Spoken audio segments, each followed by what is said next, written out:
diena. Kaip gyvenat iš po švenčių? Gerai. Gerai gyvenat? Gerai, šalam biškį. Tai skaičiuosim lemputės?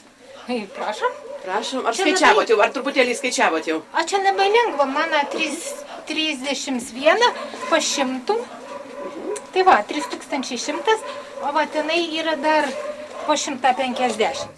Maždaug 2 parų tiek prireikė Kavoliškio miestelio pirmininkiai, norint sužinoti, kiek kalėdinių lempučių buvo uždegta per šventinį laikotarpį Kavoliškyje. O rezultatas stulbinantis. Vos 1500 gyventojų turintis miestelis pakabino beveik 157 000 girliandinių lempučių. Šventiniu laikotarpiu buvo darbas. Dirbam labai stipriai, skaičiavam lemputės. Tai buvo tokia kaip ir komisija sudaryta iš kiekvieno namo ir visi savo parodė tą, ką jie įdėjo, kad galėtų visi pamatyti ne tik tai Rokiškėnai, aplinkiniai rajonai, bet ir visa Lietuva. Tai buvo Leonas, Antanas, Virginija, Eugenija, Birutė, kita Birutė ir taip toliau. Žmonės, kurie iš tikrųjų atėjo į pagalbą ir padėjo suskaičiuoti. Kavoliškio gyventojai nesigaili išleidę lemputėms vieną kitą papildomą šimtinę, nes šventinės emocijos atperka viską.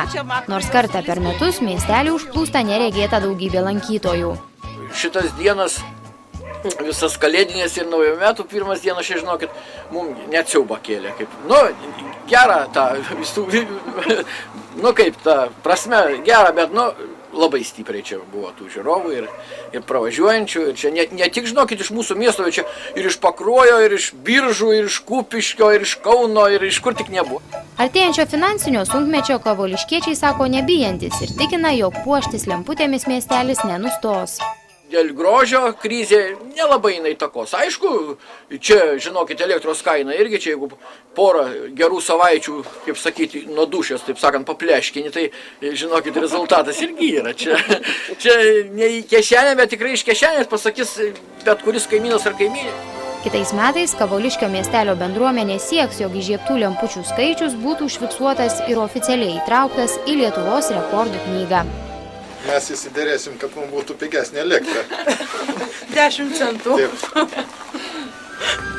Reporterė Jurgita Kasperavičiūtė, Kavoliškis, Rokiškio rajonas.